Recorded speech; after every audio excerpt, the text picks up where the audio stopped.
بەناوی خوای گەورە سڵاوتان لێبێت بەڕێزان لە بەرنامەی ئەمڕۆ لە خزمەتتانداین بۆ قسەکردن لەسەر دوایین پێشاتەکانی جەنگ و لێکەوتەکانی و قسە لەسەر ئەم جەنگە و لێکەوتەکانی لەسەر هەرێمی کوردستان دەکەین و کورد چۆن ماماڵە بکەوە و دۆخێکە لە عێراق هەیە و هەرێمی کوردستان چۆن خۆی بپارێزێ کە نەبێتە بەشێک لە شەڕەکە و باز لە ئیدارەی ئەمریکاش ئایا هیچ پلانێکی سەبارەت بە کورد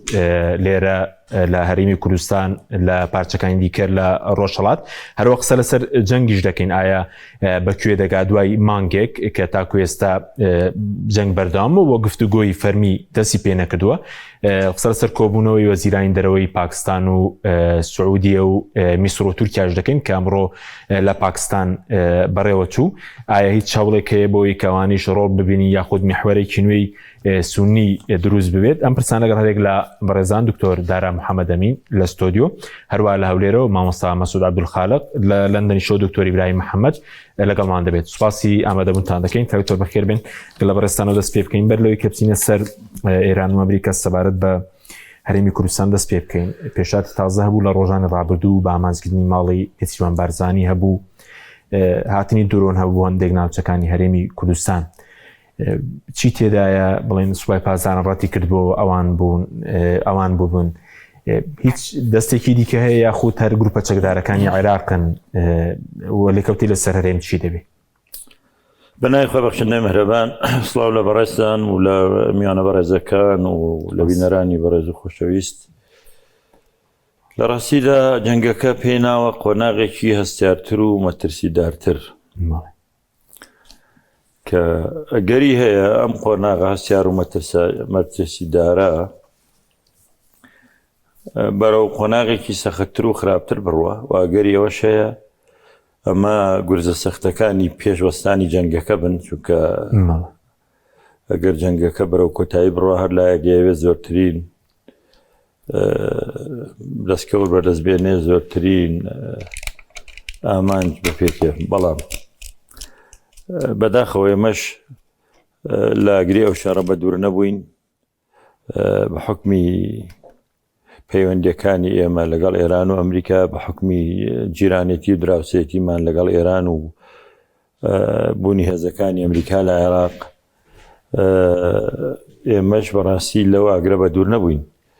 جەنگەکە پێناوە قۆناغێکەوە ئەوتا لە هەرێمی کوردستانە ماڵی کاک مەسعود کە سەرۆکی پارتی دموکراتی کوردستانە و ماڵی کاک نێچیروان کە سەرۆکی هەرێمە و هەموو ئەمدام و دەستگایانەی گرتوتەوە و کارگەشتەوەی ئەمڕۆ زانکۆکانیشی گرتەوە ئەمڕۆ ئەمریکا و ئیسرائیل لە زانکۆکانی ئێرانیان داوە کە ئێرانیش لە کاردانەوەی ئەوە بڕیاری داوە لە زانکۆ ئەمریکەکانی ناوچەکە بدا کاوەش پرچکیەوە ئاگرە بەر ئێمە شەکەوێ بەداخەوە کارگەشتاوەی ئێستا بۆ وێرانکردنی ژێرخانی ئابووری یەکتری لە کارگەکانی شەدەن ئەمڕۆ چەندین کارگە بردومان کراوە کەەوە بۆ خۆی دۆخێکی مەترسیدارە بەداخەوە ئەوەی کێک لە وێرانکاریەکانە کە جەنگ بەردوای خۆی ئاهێنێ هەموو ئەم کارانە بە پێی یاسای مرۆیی نێودەوڵەتی بە تاوانی جەنگ داندرێ دەبێ خەڵکی سڤیل دام و دەستگا سڤیلەکان شوێنە گشتەکان قوتابخانەکان زانکۆکان پەرستگاکان هەموو ئەمانە سەلامەت بن و دوور من لە جەنگەوە بەس بەداخەوم جەنگە هەمویانی گرتەوە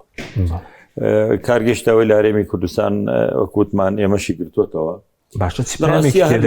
ئێستا ئەوەی هەمەلایەنە بوو ئەوەی بوو هەرێم چ پامێکی تێدا بوو دەنی پامی تایە زۆر ئاشکرا ینی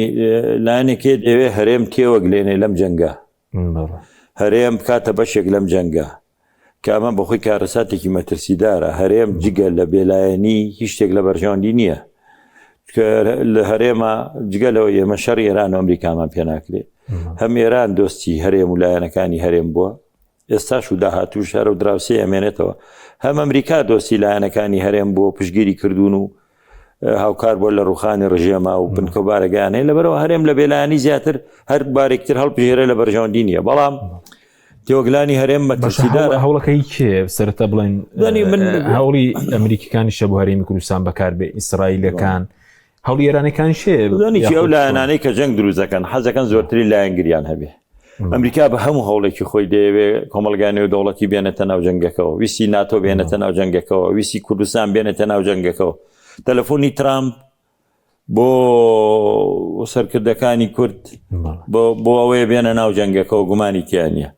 چکە معلومە نێرجسیەتی پەیام و پێکاتەی ببوورە ترامپ و نێرجسیەتی ترامپ و پلانی ترامپ چۆنایەوەیە خەڵقی ترتیوە گلێنێ. بەڵام هەمووانی ژیر و عقڵمەندن لە ناو ئەمریکاش جوابی ترامپیان نەداوەتەوە کە ملیۆنان کەس دێتە سەر شەقامەکانی ئەمریکا وەڵێن نابۆ جەنگ نابۆ سیاسەتەکانی ترامپ بەمە ئێویست ئێرانە ڕووبە ئێستا بەجا ئەمریکا ڕوویدا، یعنی نەیتوانیەوە کە کورد نابێت بێ بە تەرەفێک لەو شەڕە. بەڵام ئەیانەوێت تێوەی گلێنن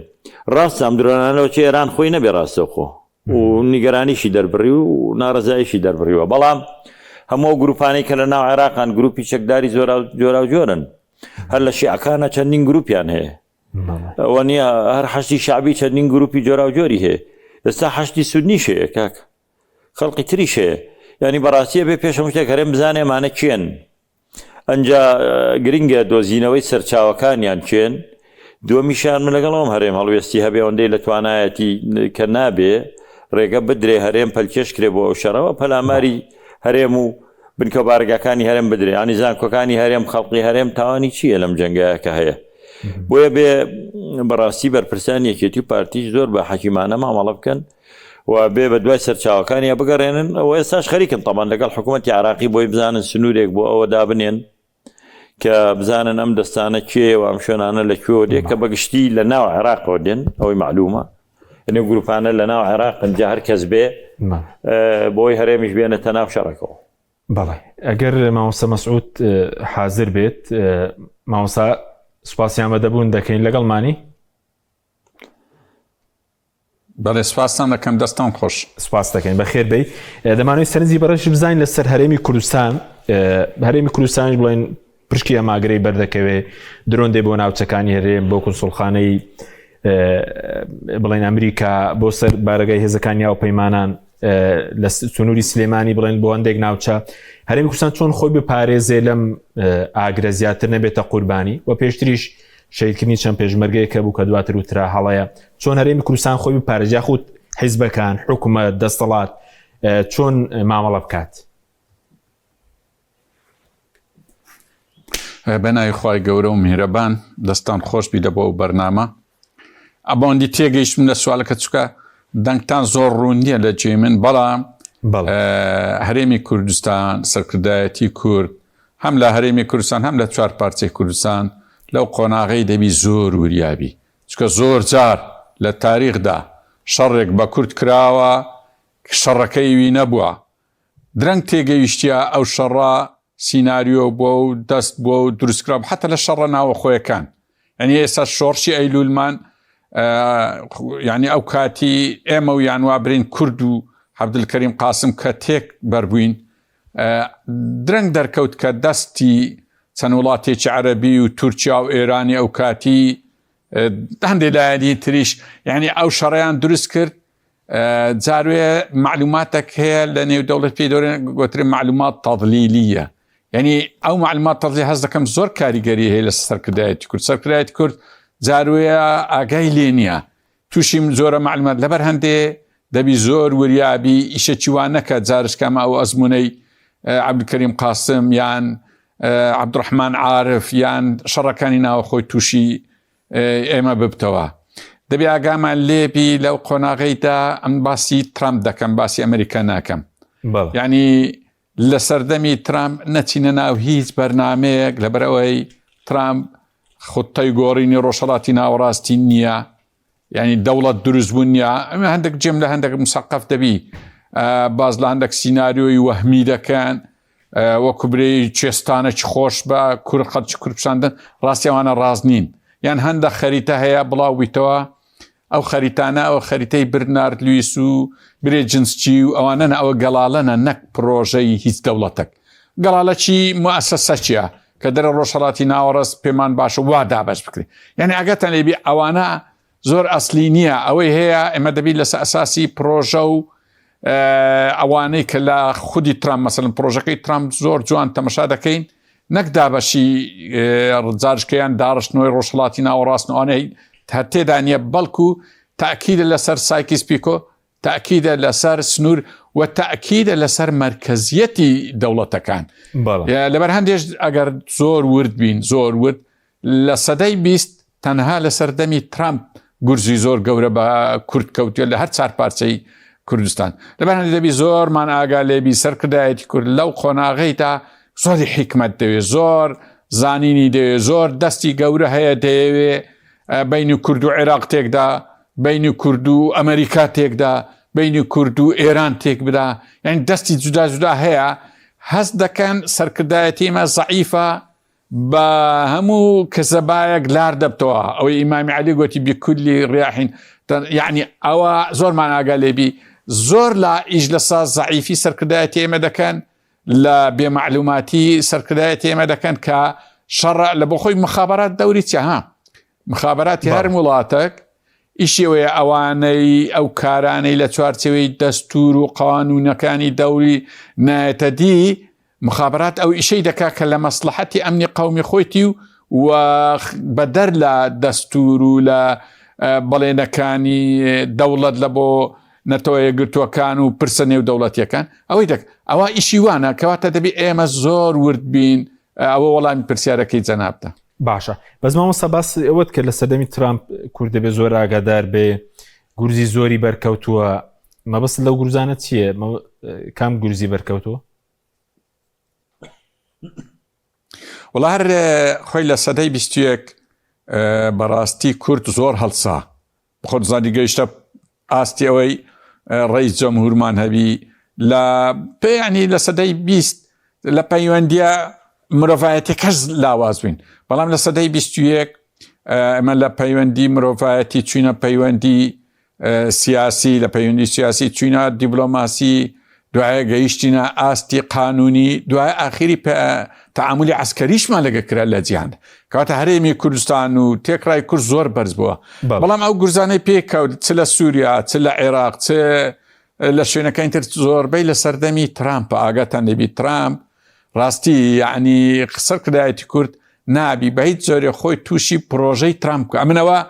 ئەو قسەم لەگەر ئەمریکا و ڕۆژئاوانی ئەمریکا و ڕۆژاوا و ناتۆ و ئەوروپا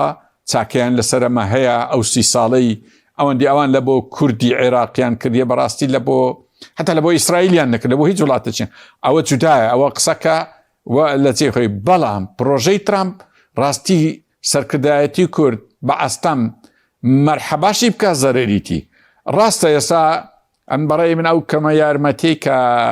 هێزی پێشمەرگە دەدا لای ئەمریکا 2-3 جار ترامپ بەهۆی ئەو کەمە یارمەتی ویستیتی زابطیانە ئەمر لەسەر قیادەی کوردی بکە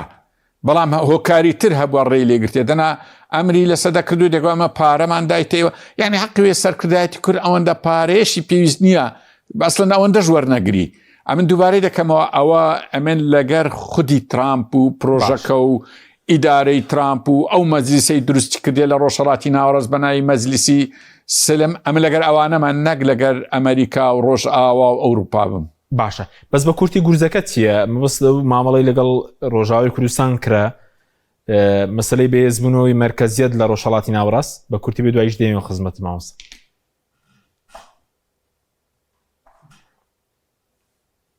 لە بۆ من بوو بەڵێ مامۆستاگیان بەڵێ بەڵام باش تێ نەگەیشتم باسی مەرکەزیەتت کرد بەڵێ وتم بە کورتی حەزەکەی دواتر دێمەوە لات بۆ بچینە لای دکتۆری بلاین دواتر دێمە لات پرسیاری زیاتر لێ دەکەم دکتۆر جەنابیشت بەخێر بێی سوپاسیان بەدەبوون دەکەین دەمانەوێت سەرنجی بەڕێژی بزانین سەبارەت بە خۆپارێزی کورد و ئێستا پرسێکی دیکەش ئەویش مەسەلەی دابەشبوونی کوردە لە هەڵبژاردننی سەرۆک کۆمار نامێکی سەرۆکی پارتیە بوو بۆ چوارچێوەی هەماهەنگی کە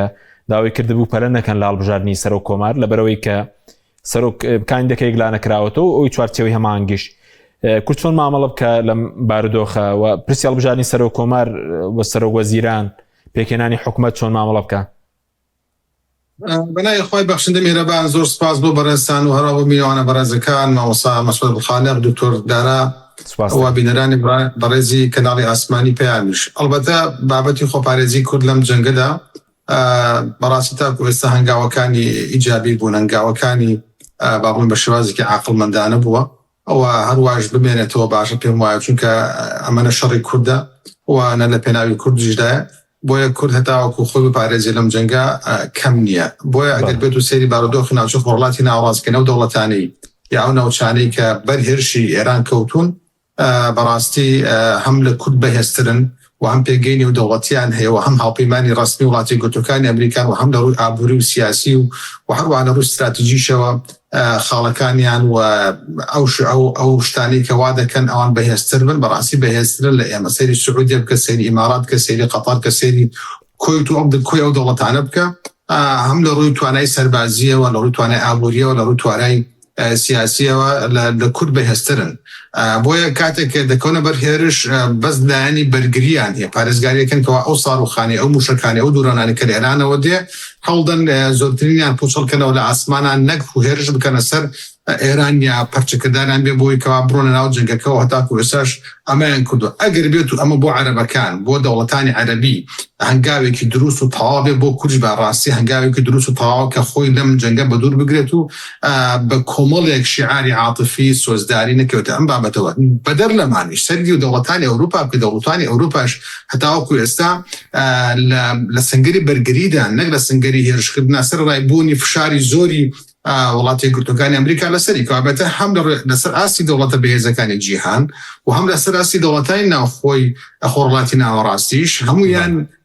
هەڵوێستی بەرگریان گرتووە لەم جەنگەدا و نانیە بە تەواوەتی بچن ناو جەنگەکەوە تەنها وڵاتی گرتوەکانی ئەمریکا و ئیسرائیل بە فەرمی چوونەتەوە ئەم جەنگەوە بۆیە بۆ کوردیش ئەم هەڵوێستەی کە ئێستا تاکو ئێستا بۆ شێوازەیە بەڕاستی بەردام پێدانی زەرورە بۆ کورد بۆ پارێزگاریکردن لە پێگەی هەرێمی کوردستان ئەمە خاڵێکی تر سەبارەت بە پرسیاری دووەم ئەوەی بەڕێستان البته ئەم بارودۆخی کە دروست بووە عێراق بەڵێ بەڕسمی نەچۆتە ناو جەنگەکەونەوە بۆتە بەشێک لە بەرەی مەقاومە یا وەکو دامەزراوە سیاسەکانی بەڵام وەکو گروپە چەکدارەکان وەکو حەشتی شعبی وەکو ئەو لایەنە شیعانی کە وەلایەکی باشە لەگەڵ ئێرانەیە پەیوەندیکی باشە لەگەڵ ئێراندا بەڕاستی بەشێک لە جەنگەکە بۆیە لە ئێستادا باسکردنی سەرۆکۆمار سەرۆکوەزیران هەنگاوێک ناچێتە پێشەوە هەنگاوێک ناچێتەوە سەر پرۆسی سیاسی عێراقی چونکە ئەگەر ئەوان یواتە لایەنە سیاسەکانی عێراق لە بارودۆخێکی ئارامتر لەم بارودۆخەی کە هەبووە نانتوانیوە بگەنە هەڵوێستێکی یەکگرتوو بۆی کەوا پرۆسی سیاسی سەرپێ بخەنەوە ئەو کاندیدانە یەکلا بکەنەوە بەڕاستی لەم بارودۆخە ئاڵۆزەی کە ئێستا عێراقی تێکەوتووە هەرێمی کوردستانی تێکەوتووە پێم وانێ بتوانێت هەنگاوێک بڕۆنە پێشەوە بەدەر لەمانە من ئەمە دەبین وەکو فشارێکی سیاسی وەکو هەڵوێستێک بەکاردەهێنێت کە بە تایبەتی لەلایەن حەلبوسیەوە هەم حەلبوسی محەممەد حەلبوسی و هەم هەیبەت حەلبوسی سەرۆکی پەرلەمانەوە و هەندێک لە لایەنەکانی تریشکە دانیێت فشار بکەن وا پیشان بدەن کە ئەمە قەزەکە قەزەی کوردە لە ڕاستی ئەمە قەزەکە بەڵێ کورد بەشێکە لەمە کە کێشەی سەرۆکۆمارێک لای ناکاتەوە بەڵام کێشە سەرەکیەکە کە ئاڵقێنرا بوو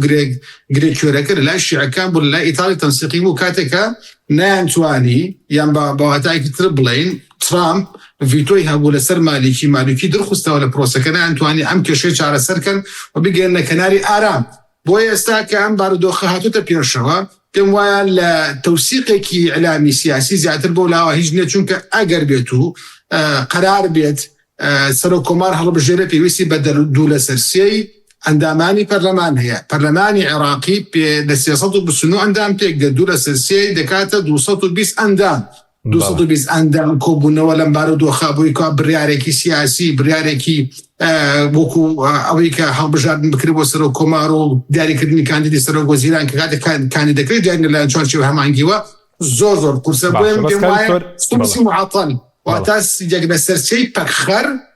دەوری دەبێت لەوەی کەوا نەتوانرێت عەقدی جەلسەی پەرلەمانی بکرێت لە عێراقدا ئەو پرۆسیەش وەکو تەوسیقێکی سیاسی ئەلاین بەکاردێنێت. بەڵێ بەس خۆی واژۆی 230 پەرلەمانتار هەبوو لە پەرلەمانی عێراق لە کوردیش بڵێن یەکێتی لەگەڵیدایە ماڵبژاردنە بکرێ ئەوە حەلبوسی لەگەڵیدایە قەیس قزعەلی لەگەڵیدایە بەڵام مالیکی و پارتیەوانە لەگەڵیدانین ئەم دابەشبوونە بۆ کورد باشە لەم سەردەمی جەنگە کە هەرچەندە ئەگەر پرۆسەکەش نەچێ بە ڕێوەڵبژاردننی سەرۆکۆمار و پێکەنە ڕاستپاردنی کاندیدی سەرۆکوەزیران بەڵێ 230 واژ و کۆکرایە بەڵام هەندێکیان پاشەکشیان کردواژەکانی خوانیان کێشایەوە نەخێر لە هیچ بارودۆخێکدا با دابشبوونی کورد دابشبوونی قوڵی کورد لە مەسلحەت و بەرژەوەندی گشتی گەلی کورد و نەتەوەی کورد و هەرێمی کوردستاندا نییە. بەڵام دەکرێت لە بەرژەوەندی حیزبە سیاسیەکان بێت، دەکرێت لە بەرژەوەندی ئەو دوو حیزبا بێت کە مەسەڵەن مەبنافەس و ململانێکی زۆر قوڵیانە لەسەر پێگەی سەرۆ کۆماری و لەسەر کاریگەربوون لە بەغدا. ئەمە دەکرێت یعنی ئەوان ئیسپادە لەمە بکەن لە کاتێکان میلەتەکە زەرەر بکات. بۆیە پێم وایە لە هەردا بەشبوونێکدا میلەت باجیەکەمی دەداوە پارتە سیاسیەکانی هەرێمی کوردستان بەتایبەتی و دوو حیزبە سیاسی کە ململانێکی قوڵ دەکەن لەسەر بابەتانە دەیانەوێت بەو ئاڕاستەی بێت کە بەرژەوەندی حیزبیەکانی خۆیان تحقیق بکرێت. ئەمەش بەڕاستی بۆ کورد خراپە کاریگەربوونیان لە بەغدا دەکەوێتە ژەرمەترسیەوە. بۆیە باشتر وایە کورد لەم قۆناغەدا بەتایبەتی قۆناغی ئەوەی کە ئەم جەنگە هەیە و هەموو ململانیەکان و هەموو بارودۆخەکان لە ناوچە خۆڵاتی ناوەڕەزا چڕ بۆتەوە و ئاگربارانێکی زۆر هەیە کورد یەک ڕیز بێ و یەک هەڵوێز بێت لەگەڵ لەمەڕ ئەو بارودۆخە سیاسی کە یێتە پێشەوە. بەڵام کە کاتێکدا بەداخەوە دەبینم کە هەڵوێستی سیاسی لەمەڕ پرسێکی سیاسی وەکو سەرۆکۆمار لەم کاتە دێتە پێشەوە و دابەشبوونەکە قوڵ دەکرێتەوە بەڕاستی جێگەی ئەسە. سوپاس دەکەم دێمە خزمەت کاکتۆردارە بێمە خزمەت بەڕێز جگەر لە لایەنی پاراستنی هەرێمی کوردستان بڵێم سەبارەت بە مامەڵە حکوومەتیشی لە سەردەمی قەیراندا مامەڵێکی دووسیان کردووە ئێستاوە کێشەی غاز بۆ خەڵک دروست بووە کارەبایە کێشەی بۆ دروست بووە لیستی موچە ئەمڕۆ نردوێنە دەڵێن سپەی ڕادەستی دەکەن 120 میلیارەکان نەناردووە نابێت لە کاتی جەنگ و هاوکاری خەڵک بکرێ نەوەکو گرفتی زیاتریان بۆ دروست بکرێ لە سەراسی ناوخۆ. خۆم سەرەتا باسی ئەومان کرد کە کاریگەریەکانی جەنگ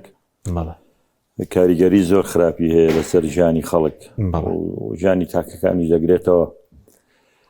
لە هەرێمی کوردستانی بە جۆرێک لە جۆرەکان وتمان ئێمە کاریگەری ئەو جەنگەمان لەسەرەوە و کارەکانیمان باس کرد و بۆ ئێمە زۆر گرنگە لەم بابەتانە با بڵێن لەم بەرنامە و کۆر و سیمینارانەی کاکرێ کە باس دەوە بکەین بەڕاستی کاریگەری ئەم جەنگە لەسەر هەرێمی کوردستان چی و هەرێمی کوردستان چۆن لی دەرباز بێ هاوڵاتی چۆن بتوانێت مافەکانی پارێزراو بێ.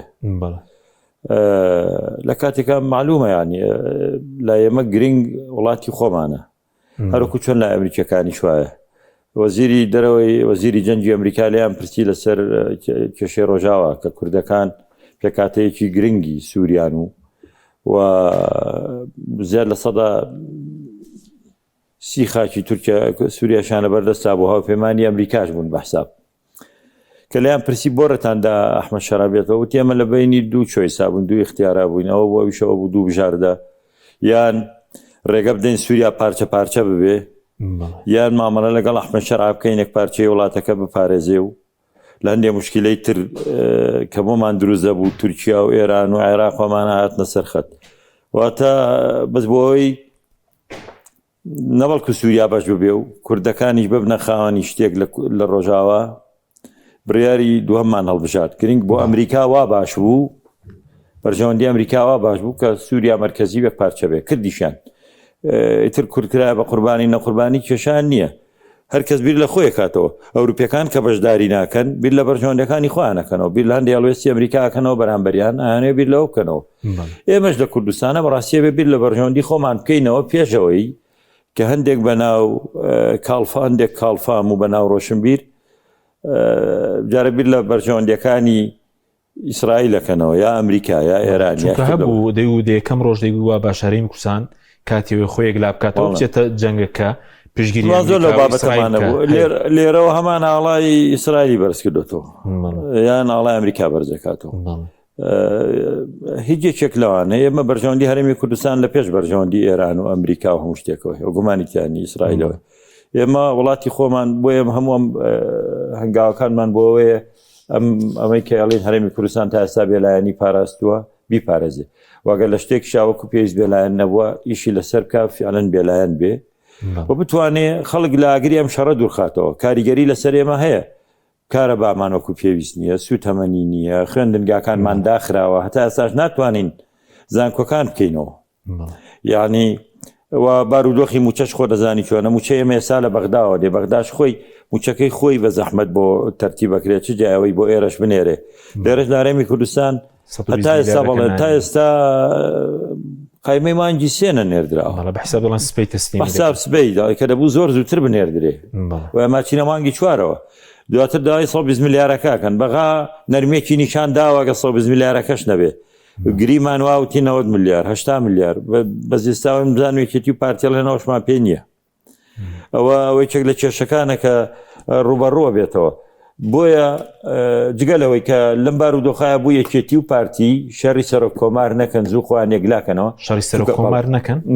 ئێستا دابەشبوون هەیە سەرۆکی بۆ پارتیە هەڵبژاردن دانیەوە یەکێتی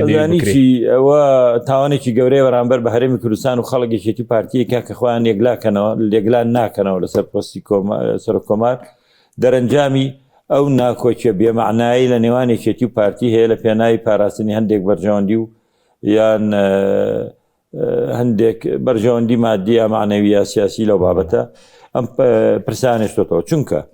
ئەگەر ئێستا خۆشیان یەکلاکەنەوە ئایا ناوماڵی شیعە و عێراق یەکلا بۆتەوە بۆ دانانی سەرۆکوەزیرانێک لەم بارودۆخێکی ئێستا هەیە کە زۆر قورسە و من لە نزیکەوە ئاگادارم وەزعی ناوخۆی عێراق زۆر ناڕێکە وەزعی ناوخۆی شیعەکانی زۆر ناڕێکە ڕاستە هەمویان بەگشتی پشتیوانی ئێران لەم جەنگە و هەندێکیان دانەوەکو بێلان خۆیان نیشامدن دانێ عێراق لە ئەم جەنگە بپارێزن دانەوێ دژایەتی ئەمریکا نەکەن بۆ ئەوەی کە ئابووری عێراقیش تووشی داڕمان نەبێت چونکە ئەگەر ئێران پشتی بەخۆی بەست بێ لە ڕووی ئابووری وەڵام عێراق پشتی بەخۆی نەبەستووە زۆر بەزووی تووشی داڕمانە بێ لە ئێرانە کێشەی ئێران وڵاتێکە لەوانەیە 40 ساڵە خۆی بۆم جەنگە ئامادە کردووە و تا ئێستا کێشەی ئاو و کارەبای غازی نییە و ئێستاوە خەڵک ئەبەخشێ لە پارەی پێدانی ئاو و کارەبا و هۆکارەکانی هاتو چۆی کردوتە بەلاش و کۆمەڵێک شتێکی کردووە بۆی خەڵکەکە قبولی جەنگەکە بکە یان تەحمولی وەزعەکە بکەوەکو دەوڵەتێک جەرخانێکی هەیە زلهێزەکانی ناوچەکە زلهێزە ئابووریەکان ئەوانەی ئابووریان بەهێزەوەکو قەتەر و کوێت و ئیمارات و ئەمانە ئێستا تووشی مەترسی بوون تۆزانی تەنها لە مەتاری دوبەی ڕۆژانە 250,000 کەس گەشتی کردووە لە یەک ڕۆژە لە یەک شەو ڕۆژە لە 24 ساعتە 250,000 کەس لە مەتارەکانی دوبەیەوە کەسێت ترمیناڵی هەیە بەڵێ لەم سیانەوە گەشتی کردووە و زەرەدێکی یەکجار زۆر ڕۆژانە دەیان ملیۆن دۆلار تەنها زەرەدی مەتاری دوبەیە جگەلەوەی زۆربەی هەموو پرۆسە گەشتاریەکانیان وەستاوە و جگە لەو زەرەدانەی ترکە لەیان کراوە ڕۆژانە شەکەی و ڕۆژانە بنە قوربانیەوان تەحمولی وەزعەکە ناکەن ئێمە لە کوردستانە هەرێمی کوردستان بەداخەوە لە یەکێتی پارتی ئامادەکاریان بۆ هیچ وەزعێکی لەو بابەتە نەکردووە ژێرخانی ئابووریمان نییە هاوکاری خەڵک لە کاتی جەنگ و شتدا ئێستا قەیران هەیە لە بریاوکە نەکراوە هەر هیچ ئامادەکاری نەکراوە بۆ حاڵەتێکی وانە ئاسایی لە ڕاستیە ژێرخانی ئابووریمان نییە ئەو ملیارات دۆلارەی کە بردیانە دەرەوە سەرەتی ئەم وڵاتە دزیان و بوو بەهی بزنسمانەکان خەڵقی کرد بە بزنسمان بەرپرسەکان بردویانەتە دەرەوە کوڕەکانیانەی بەنە دەرەوە ئەگەر بەس لەمانە ژێرخانی ئابووری هەرێمیان پێ بەهێز کردایە ئێستا بارودۆخێکی کەمان دەبوو و خەڵک ئاوا ناچار نەدەبوو ئێستاش لەم بارودۆخایە خەڵک بۆ ئیشکردن پەنا دەبات دەچێتە شارەکانی تری عێراق دەچێتە بەغدا دەچێتە تورکیا دەچێتە دەرەوە و ئەوش بارودۆخی ناوخۆمانە کووتمان کە کارەبانە بێ یەدەگی یەک ڕۆژمان نییە غاز بۆ سوتەمەنی وێستگەکانی کارەبا دێمە خزمەت دواتر مامۆستا مەسعود بێمە خزمەت بەرەزت سەبارەت بە باسی ترامپت کرد باسی پرۆژەکەی ترامپت کرد کە بڵین بۆ خۆرەڵاتی ناوڕاست دیارە زیاتر پرۆژەیەکی بڵین بازرگانیە و هیچی بۆ کورد تێدا نیە وەکو پرۆژەکەی ترامپ خۆی کە بەرەزوتە لە سەدەمی وش کورد گورزی بەرکەوتووە هیچی تێدا نیە بۆ کورد لەم بارودۆخە لێرە لە هەرێمی کوردستان لە ڕۆژهەڵاتی کوردستان زۆر باشە پێشەوەی منیش قسەکەم هەیە لەسەر بینی هەرێم و لەو دەمەی سەر و کۆمەرم جێم لە کوردیەکان بوو لە بەغدا هەمووی داوای شەچیان کرد لە برایانی پارتی وابزانم دایان کرد کە ئەو قەیرانانی لە کوردستان هەیە چکە ئەگەر ئێستا ئێمە لە ناو کوردستان بارودۆخە چڕێکوپێک مەسەلەن ئەو سڕبوونە سیاسی و قانونی لە کوردستان هەیە لە هیچ شوێنێکی دنیای نییە یعنی سەرۆکی هەرێم سەرۆکی وەزیران یعنی حیزب سندیکاکان هەمووی ئەوە بوویتە 15 ساڵە هەڵبژاردننی هیچی تێدا نیە گۆڕانکاری تێدا نییە ئێستا هیچ موسسەی شەرعی لە کوردستان نمە ئەوە ڕاستم بە مل کورد دادێ ئەم جێم لێ بوو برادران زۆر بە جوانی لە بەغدا کوردەکان نوێنەری کوردەکان ئەویان شێکرەوە گوتیان لە کوردستان ئەوە ئەزمەیە ئەو ئەزمەیە و بیبێ بەغدا یعنی تۆ سەر و کۆمار کلیلی چارەسەریەکانە یان لە دوای سەر و کۆمار سەر وەزیران دروست دەبی و باقی موسەساتی قانونی لە بەغدا دروست دەبی لەبەر هەندێ پێدەچی وەکوە منەوڕۆ دیتم 14 لایەن وەڵامی نامەکەی کاک مەسعودیان بە نەخێردا بۆ یعنی هەتا فراکسیۆنا هەموو کوردیەکانیش تێدا بوون کە پێیان وایە وەختی ئەوەی داهاتیە یعنی ئەم جێم لێ بوو باسی یەکگرتووی کورد زۆر پێویستە یعنی من پێشان زۆر دڵخۆش نەبووم بەو ڕێکەوتنامە استراتیجیای پارتی و یەکێتی بەڵام ئێستا دۆخەکە ئەوەندە سەخت و ناسکە پێم وایە باشە مادەم ڕێککەوتونە سەر و کۆماری ئیلایەکبی و سەر و چێرێم ئیلایەکبی حەقی وە نییە هەموو کێشەیە هەر کێشای یعنی سەرکردایەتی کورد هیچ کێشەیەکی پێ حل ناکرێت هەر لەوە ڕژا دێمەوە یعنی تەمەشاکە ئێستاما هێزی چەکدارمان هەیە تقریبان 130 بودجەی هەرێمی کوردستان لە بۆ هێزی چەکدار تەمەشاکە ئەو هێزە چەکدارە ئێستا لەو شەڕە نوێی لە جیهان وا ڕوودەدا هیچ دەورەکی نییە ئەو جۆرە هێزە تەقلیدیە بەکەل شەڕێ و سەردەمەی نایێ تەنها دەبی وڵاتەکرد لە پشتبی و بە کۆنتترۆل لە خوار و لێت بخڕی و یعنی جۆرێک مرتەزەقی لەبەر هەندێ زۆر پێویستە سەرکردایەتی کورد بیر لەوانە بکاتەوە ئەو جەتوایی هەر لەوەش دێمە سەر وەڵامی پرسیارەکەت ئەمریکا زۆر بە کوردمەوە ماندوو بووە یعنی نێزەکەی 12 ساڵە حەوریەوەی دا هێزی پێشمەرگەی کوردستان یەک بگری پێی ناکرێ ئەجە دوایێ ئێمە لە هیچ شوێنێکی دنیاە ناتوانین برین هەها بەشەکانی تری کوردستان دەیەوەش فیدرالی و حەقی کورد بدەن وەچی عێراق ئارام دەبی یعنی زۆر کێشە هەیە لەمە هەندێک نوێنەری ترامپ لە عێراق قسە چی کرد زۆر گەورە بوو گوتی کاکە فیدرالیش فاشیلە لەبەر چی گوتی فاشی لەبەرەوەی تو هەردەم مشکلت هەیە لەگە عێراق یعنی ئەوە لە سەرمە واجب بوو یعنی ئەگەر عێراقیش تۆزەک سەلبیات وایە دەبابی ئەمە بە ئیجابیات ئەوی شەمان تەواو بکرەوە لەبەرەندێ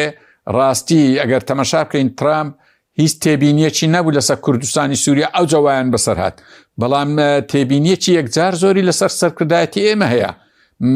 ئەمریکا بە کامیلی یعنی کۆمەڵک جار دەرێن ئەوانە پێشێلی یاسایان کردیا راپۆرتی نێودەوڵەتی زۆر خراپیان ئێستا دەزانی ئاگادارن 15 ساڵیش دەبی یەک راپۆرتی نێودەوڵەتی چ لەبارەی مافی ڕۆژنامە نووسان چ مافی مرۆڤ چ مافی ئافرەتان چ لەبارەی شەفافیەت هیچی لەسەر کورد بە باشی نهاتیە یعنی ئەوانە هەموو وای کردیا ڕاستی ئەمریکاش ساردبی لەسەر ئێمەی کورد ئەو جە دوایی ترامپیش بەرنامەکانی ڕاستی لەگەر مەرکەزە یعنی لەو پرۆژەی ئەوی ناوی لێ نابوو نیوە بازنەی جیهانی یان ئەمریکا فێرسوان یان ئەوەی ناوی لێ نابوو دەوڵەتان مەرکزیت لە بۆ دەوڵەت ئەوە تقریبا 38 لاپەڕەیە پرۆژەکەی ڕاستی هیچ باسی مافی چارە نووس یان مافی بنۆڤیش تێدانە تاکید لەسەر سایکسپیکۆتی مرکزی دەوڵەتان دەکاتەوە زۆر گرنگە و بابەتە ئاگای لێبی کورد یعنی بە هیچ جۆرێک پاڵپشتی دابەشبوونی دەوڵەتان ناکە ئەو وڵاتانی هەیە کاتە لە پرۆژەی ترامپ هیچ جۆرە چارە نووسێک لە بۆ کورد نیە دەبی ئەوە زۆرمان ئاگالێبی لەبەر هەندێ ئێمە وا باشە لەو قۆناغی هەردوو بەڕێزان زۆر بە وردی باسییان کرد ئێمە لەو تەمەی مەسئولیەتێکی زۆر گەورەمان دەکەیت سەرشانی بەئاستەم هەڵەیە بکەین چونکە شەڕی ئێستا ئیسرائیل و ئەمریکا لەگەی ئێران دەکەوتە تاریخ کە شەڕی ئیسلام و کافرە ئەوە دەستە تاریخ یعنی ئەمەوە ڕەئیمە نییە ئەرێ کورد ڕای چی کرد لەوێ دەورێکی خراپی دین ئێستاش وا لە سەرما و لەسەر هەندێک قسە هەیە کە عرب زۆر جار دەرێن ئەقەلیات وا و کورد بەشەکە لە ئیسرائیل و بەشەکە لە ئیستعمار خۆ ڕاستیش نییە قسەکان بەڵام ئەو کاتی ڕزەبێت هەندێک دەبی زۆر ورد بین بەڕاستی نەکەینە ناو پرۆژەکی وها خەڵک نەتوانی دەست لە ئیشوکارەکانمان وەردا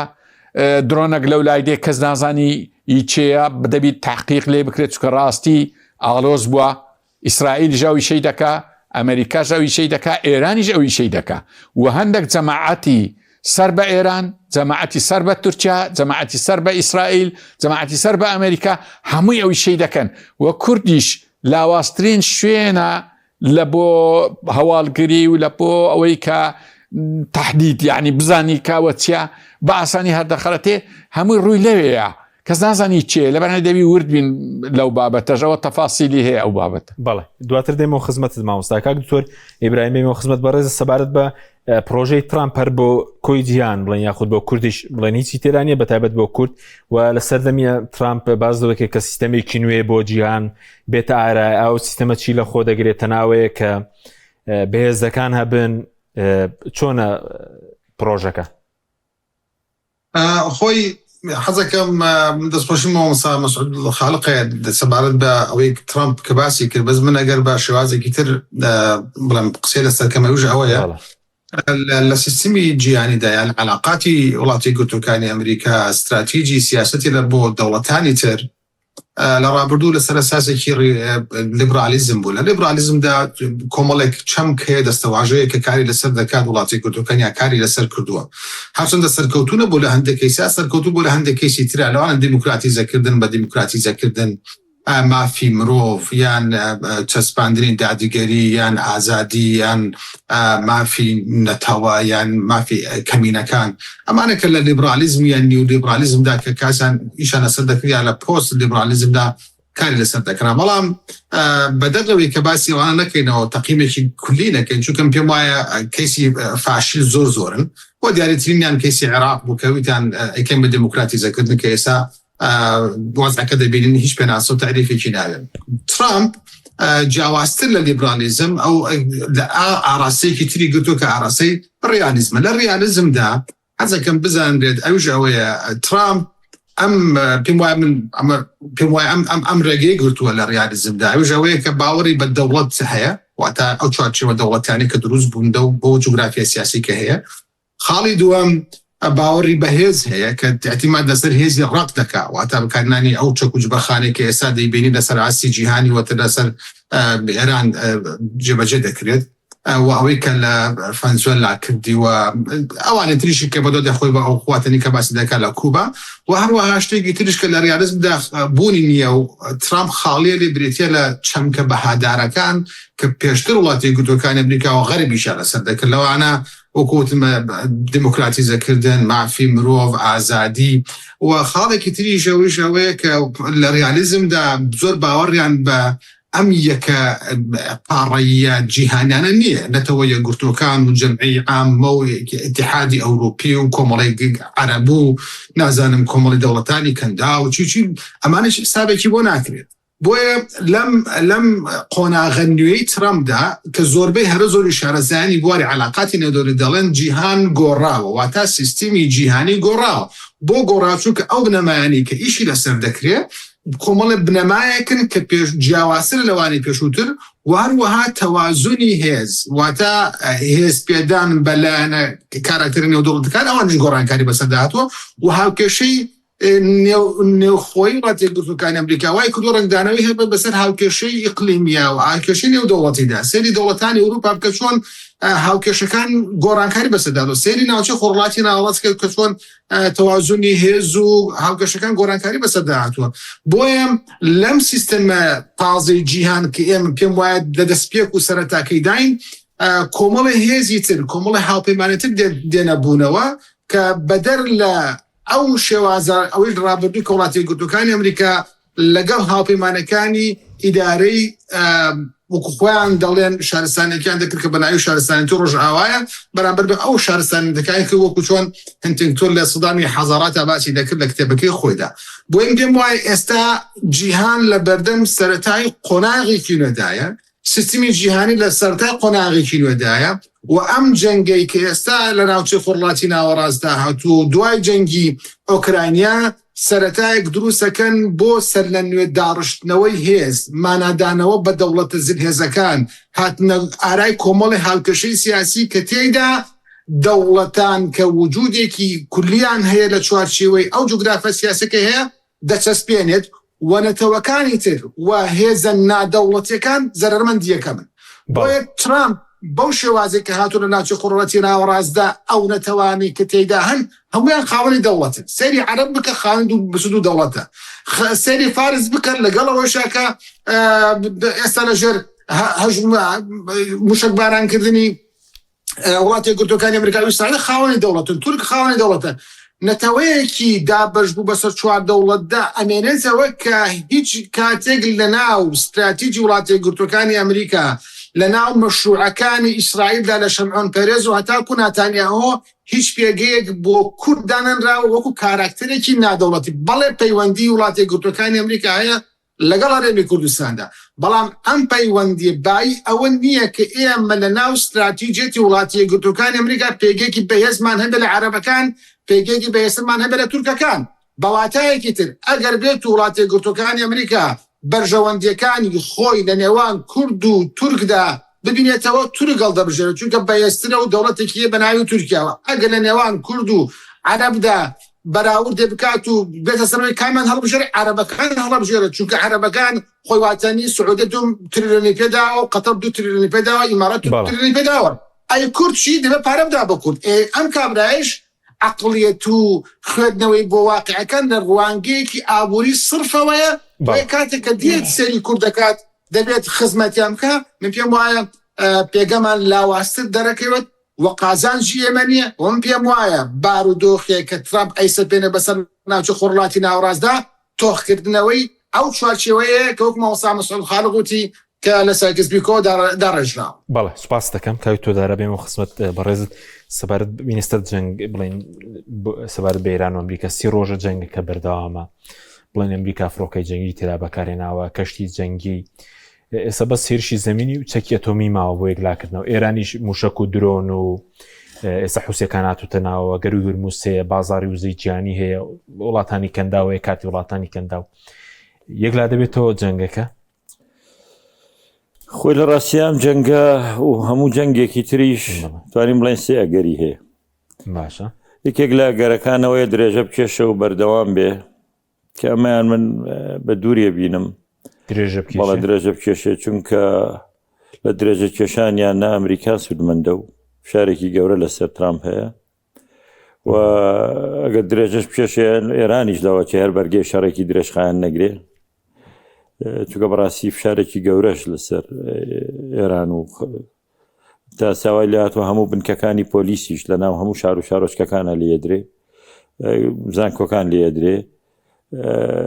ئەمڕۆ لە وێستگەکانی کارەبا دراوە، بەشێکی زۆر لە تاران ئەمڕۆ کارەبای بڕابوو، لاوچەکانی تر کارگەشتۆتەوە. لەبەرەوە گەری بەردەوامبوونی شەڕەکە لە بەرژەوەندی کەس نییە و بەتایبەتی ئەمریکا تێوەگلاوە لە حربی سنجافی درێژخایەن لە هیچیانە قازانجی نەکردو، دوایی بە شکست لێ دەرچوو، ئەمریکا شەرەوەی ناوێ. ئەگەری دووەمیانەوەیە جەنگەکە بەڕووخانی لایەک کۆتایی پێبێ، ئەوەیە ئەمریکا بەردەوام بێ و بتوانێت هەرز بە دەسەڵاتی ئێران بێنێ و دەوڵەتە بڕوخێنێ. ئەوشان لە ئێستادا هەر دوورە بەبێ ئەوەی کە ئەمریکا ئەگەر هێزی وشکانی دابزێنێ و هیچ خۆپیشاندان و جوڵەیەک لە ناو خۆ نەبێ و هیچ ئەگەرێکی کودەتای سەربازی نەبێ، چۆ پێکاتەی دەوڵەتەکەەوە دەرفەتیەوەی تیانە سپاش شتێکی بێلایەن بێ. لەبەرەوە ئەم ڕووخانەش زۆر زەحمەتە. ئەگەری سێمە گەری ئاگربەست و دانووسانە کە ئەمایان نزیکترە، ئەگەری دانووسان و ئاگربەستیش خۆرەزانی ئەوێ پێش دانووسان و ئاگربەستەکە هەریەکەیان زۆرترین هێزی خۆی بەکاربێنێ، بە تایبەتی ئیسرائیل کە ئەو دانووسان و ئاگربەستەی پێ باش نییە و پێی وایە بە ئاگداری ئەو ناکرێەوە، ئەمریکا بە گوێی ناکە و ترامپیش دەژێ فشارێکە هەر لە ناو خۆی ئەمریکاشا و خۆپیشاندانە گەورانێک کە کراوە، عنی دەریەخا کە زۆرینەی زۆری هەموو ڕاپرسیەکانی زۆرینەی زۆری خەڵکی ئەمریکا لەگەڵ ئەو شەڕە نین و پێیان وایە سناتۆرەکان ئەمریکا ترامپ پێشێلی دەستوری کردووە و گوێ بە هیچ یاسایەکی نێودەوڵەتی ناداوە. ئەم جەنگە لە بەرژەوەندی ئەمریکانیەوە، ئەم جەنگە نەتەنیاهۆ ئەمریکای پەرکێش کردووە بۆ ئەو شەڕە، هەتا خەریکە حاڵەتێک دروست دەبێ خەڵک دژایەتی جوولەکە و ئیسرائیلیش بکە لە ناو ئەمریکا، کاڵن کێشەی بۆ ئێمە دروست کردووە کە خۆی ئەمە بۆ خۆی بۆ ئەم هەڵمەتە جیهانیە و خەڵک لە کۆی جیهان ئازەرەتمەند بووە و کاریگەری خراپی لەسەر ئابووری جیهان دروست کردەوە، هەرچەند ترامپ هەوڵیدان نرخینەوە بەرز نەبێتەوە، ڕۆژ بە ڕۆژ بەرزترە بێتەوە بەرەو خراپتری جەچێ، بە تایبەتی ئەگەر بابلمەندە بیشی بێتە سەر وەزاکە خراپترە بێ، ینی بازاری جیهانیە شەوێ. ئەمە وای کردو فشارێکی گەورە لەسەر ئەمریکا دروست بووە، لەسەر جوولەکەش ناڕزایی خەڵک بەرامبەر جوولەکە و ئەو هەستەی کە بەوەی کە ئیسرائیل ئاژاوە جێڕە و ئاشتی خواز نییە و بە دوای ئاشتیان ناگەڕێ لەم جیهانە بەرحاڵ ئەگەری سێمیان شاندانی شەبوو خۆپشاندانی گەورە شاندانی لە ئەمریکا لە زوربەی لە ئیسرائیلیش بوو لە زوربەی شارە گەورەکانی ئەمریکا بوو بەراوەی کۆتایی هاتنی جەنگەکەن و زۆر بەتوندی ناڵێم ئیدانەی ترامپیان کرد و لەناو ئەوروپاشە معلومە هەڵوێستی ئەوروپیەکان چیە و هەتا ئێستا بیر لەواکەنەوە با بڵێن شتێک دابنێن بە ناوی دروستکردنی هێزێکی ئەتۆمی سربەخۆ لە ئەوروپا وەستا ئەڵمانیا و پۆڵەند و ئەمانە لە پرۆژەیەکی ئاوان بۆی بزانن چۆن ئەوروپا بەهێزکەنەوە کەنەوە ئەمریکا بۆ خۆی ئەڵێەوە خۆتان جەنگی خۆتان کەن ئێمەش بە خۆمان بیکەین کە ئەمە ئەمریکەکانیش خوازیاری ئەوە نین چونکە خۆ دەزانی من گوێم لە هەندێک سێنەتۆری کۆماریەکانیش گرت کەوانە دەبوو پشگیری ترامپکەن ڕخنە لە سیاسەتەکەی ترامپ بگرن و پیان وایە ترامپ و ئیدارەکەی و چەند ڕاوێژکارێکی ڕاپێکی ئەم شەڕیان کردوون کە جەنگەکە بەردەوامە جەنگەکە بەرەوە قارێک گەڕوە ترامپ بۆ ئەوەی سەرکەوتنی خۆی بنوێنێەوە پێی نەشکێەوە فیالەن چونکە کاریگەری خراپی دروست کردووە لە هەڵبژاردننی نیوەی کە لە کۆتاییەم ساڵاکرێ دوور نییە شکستی گەورە بهێنن بەڕاستی و هەندێک ڕاپرسیەکانی ئەو پیشان دەدا کە کۆماریەکان شکست بێنن ترامپ بیر لەوە کاتەوە بار شێوەیەک بێ بە ناوی سەرکەوتنەوە ئەم جەنگە ڕاگرێ و ئەگەر درێژەشی کێشا دوور نییە چەکی تریش بەکاربێنێ ینی دوور نییە چەکی ئەتۆمیش بەکاربێنێ لە مەزەبی ترامپە ئەوەش ڕێگە پێدراوە کە کارەساتی گەورە ئەنێتەوە و ئێستاش ینی لێدانی هەندێک با بڵێن پرۆژە و ئەوانەیە ئەمڕۆ لە ئیسرائیل لە بێرەسە بەوانە بەرکەوتون کە ئیسرائیلەکان دەڵێ مەترسی بڵاوبوونەوەی ماوەدی کیمیاوی هەیەوە نیە پرۆژەی کیمیا ئەوانە پترۆکیمیاوی ئەمانە هەمووی مەترسی هەیە بەرحاڵ لەگەڵ هەموو ئەم ئەمانەیە ئەمریکا ئێستا هێزێکی زۆری هێناوە ئێرانیەکان لەوە ئەترسن ئەڵێ نەگەر بۆ گفتوگۆ و دانووسانە ئەم هێزە مارێنزی هێناوە زیاد لە نزیکە 3500 کەسەوە زیاتریش و تازە گەیشتوونە ناوچەکانی نزیک کەندا و ئەگەریەوە هەیە بێشێک لە ئاگەرەکان ئەمریکا لە هەندێک شوێنە دابەزین بکەن دابەزینی ئاسمانی و یا هەندێک لە دوورگەکان داگیر بکەن کە ئەمەشیان قورسە دەکرێت داگیرکردنی ئاسان بێدەست بە سەراگرتنی بەسمانەوەی زەحمەتە بە تایبەتی ئەو کاتە دێنە بەردەستی ئێرانەکان و خسارەتێکی گەورەتر دەکەن دەشکرێ ئەمێزە تەنها بۆ ترساندنی ئێران بێ وەکو فشارێک بێ بۆی کە تەسلیم بێ و زووتر مەرجەکان قبول بکە وە دەشکرێ فیالەن بۆ پاڵپشتی هێزەکانی تریان بێ کە لەو ناوچەوە هەنیا بۆکردنەوەی گەروی هرمز بێ ئەگەر بتوانن بۆ دامەزاندنیش نەبێ لە دەرەنجامی ئەمانە جارانیەکانیش هیچ چارێکی ترانی ئەو هێزەی هیاناوێ بەکاری بێنن کە موشکەکان و پەلامباردانی ئەم لاولایەوە وەفیالەن ئێستا هەڕەشەکانیان فراوانتر کردوانی جەڵێن ئێمەش لە هەندێک دامەزراوی تر هەیە ڕ هەندێک شوێنیان بە تەحدیدیش دیاری کردبوو لە هەندێک کارگەی پۆڵا و نازانم ئاسن و ئەمانەش دێدەن بەڵام دەرەنجامی ئەمانەش با بڵێن هەوڵی گفتوگۆ هەرنەوەستاوە من ئەمەی پاکستان شتێکی کەم نییە کە وەزیرانی دەرەوەی سعودیە و ئێران و تورکیا و میسر تیا بەشدارن و وەزیری دەرەوەی پاکستان وتی پەیوەندیمان کردووە بە بەرپرسانی هەم ئەمریکا و هەم ئێران و هەم بەرپرسی نەتەوەگرتوەکان و هەموو پشگیریان کردوین ئەوەش بابەتێکە ئەگەر دەرفەت بوو سەری سەعات قسەی لەسەر دەکەین ناوبڕێکمان هەیە دواتر دەچینەوە خزمەت مامۆستا مەسعود و دکتۆر ئیبراهیمیش دێنەوە خزمەتتان بەڵێ بەڕێزان سەری سەعات دێنەوە خزمەتتان لەگەڵمان بێنەوە قسەی زیاتر دەکەین.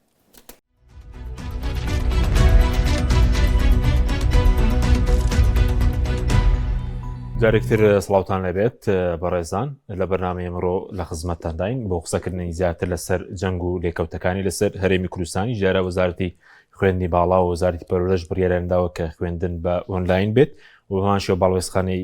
ئەمریکا لە عێراق باسی لەوە کردووە ئەگەر یە گروپە چەکدارەکان زانکۆکانی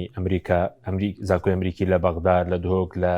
سلێمانی بکرێنە ئامانج باڵوێزخانەی ئەمریکا باسی لەوە کردووە لەگەڵ میوانەکانمان درێژە بە گفتوگۆکانمان دەدەنێت چینەوە هەولێر لای مامۆستا مەسعود عەبدولخالق مامۆستا دەمەوێت سەرنجی بەڕێز بزانم لەسەر ئەو جەنگ بەردەوامی جەنگەکەوە ئێستا باسی هێرشی زەمینی دەکرێت پێتان وایە ئەوە ڕووبدا ئایا سەرکەوتوو دەبێ هێرشی زەمینی جوگرافیای ئێران یاخود مامەڵی ئەمریکا ئەزمموی ئەمریکا لە قۆناغەکانی ڕابردوو لەگەڵ هێرشی زەمینی وڵاتانی کە کردوویەتی خۆی کە دەرێن ترەمپ لە ئیحراجیدایە یان حیساباتەکانی زۆر بە وردی دەرنەچوو ئەوە هیچ لایەنی ئێرانیش تووشی زەرە ڕوزیانەکی یەکجار زۆر بووە ینی ئەویش تاڕادەیەک مشتری ئاشتیا بەڵام ئەو ئاشتیەکەی باوەڕی بەو ئاشتیەی نییە کە ترەمپ بە مانگەک و یان هودنەچی موواقت ڕاستی باوەڕی بدەزانی شەڕ دووبارە ڕوبەڕووی دەبتەوە دەنا ئێران لەو پێگەی نییە بتانی مەرجی زۆر گەورە بەسە ئەمریکا و ئیسرائیلدا فەرز بکە و لە لایەشتریش ترەمپیش تووشی ئەوەی حراجەی بووە هەم وابزن باستان کرد زۆر بە جوانی لەگەر کاکدارای لە ناوە خۆی ینی بێجگە لە دیموکراتەکان ئێستا کۆماریەکانیش وا دەنگە گۆرج بووە خۆپیشاندان ئەوڕۆ مەلیکمان ناوێ ینی لە جیهانیش ئیزعاجیەک پەیدا بووە لە ئەوروپا لە هەموو دنیا بێجگە لەو ئەو مەزلیسەی کە پێچی هینایە لە ڕۆژهەڵاتی ناوەڕاست هەندێکیان ئەوانش هەمویان متتەفق نینە وەچێک لە ئەوەی حراجەی دەیەوێ بە زووترین کات سەرکەوتنەکی دەستکەوێ ترامپ و بەوازحی ئێران جۆرەك لە جۆرانەکان ئاعتراف بۆ بکە کە شکستی هینایە تەواو کۆتایی بەڵام کە ئەوە نابی ناچارە هەر هێز بینەری ینی هێز تیاتر بکە هێزەکان بەڵام ڕەنگە تووشی ئەو شەڕەش بێ ئەجا و شەڕە بزانە لە جیهاندا زۆر جار شەڕی وا بووە بۆ نمونەکەت خۆی یەکێتی سۆڤێت هاتە ئەفغانستان لە بۆ 40 ڕۆژ بەڵام دوایە 6 ساڵ 7 ساڵی پێچوو تاو یەکێتی سۆڤێتی لەسەر پارچە بوو یعنی ئەمریکا لە ئەفریقات جەنجات تەدەخولی کردیا لە ڤێتنام و کەمبۆدیا یعنی ئەو یان ئاخر جار لە جارشکە لە کە شەڕی کەندا و سەرکەوتوو بوو گوتی شکستەکانی ڤێتناممان لە من خۆرێنە دوای لە ئەفغانستان جارش کەس تووشی شکست بۆ ئەمریکا کەواتە شەڕی بەڕی ڕەنگە شەڕی وشکایی وەکو شەڕی ئاسمان نییە شەڕی ئاسمانی ئەمریکا و ئیسرائیل تقریبان زۆر سەرکەوتونە یان زاڵن بابرین بەڵام لە وشکایش مەرجنیەوە هابی هەتا ئەگەر بتوانن سەرکەوتنیش بین سەرکەوتنی بابرێن چەند جەزیرەیەک چەند دوورگەیەکی داجگەن یان ئەگەر لە وەکوبرەی شەڕی ڕاستەو خۆ ڕوویدا لە بینی ئێران و داخلی تەهران بوون هەتا ئەوش یعنی هەر دیسان ئەوە حەل نییە ینی کۆتایی نایە یەکەم جار کاریگەریەکی زۆری ئابووری لەسەر جیهان دەبی ئەجودای و شەڕە درێژەی دەچێشی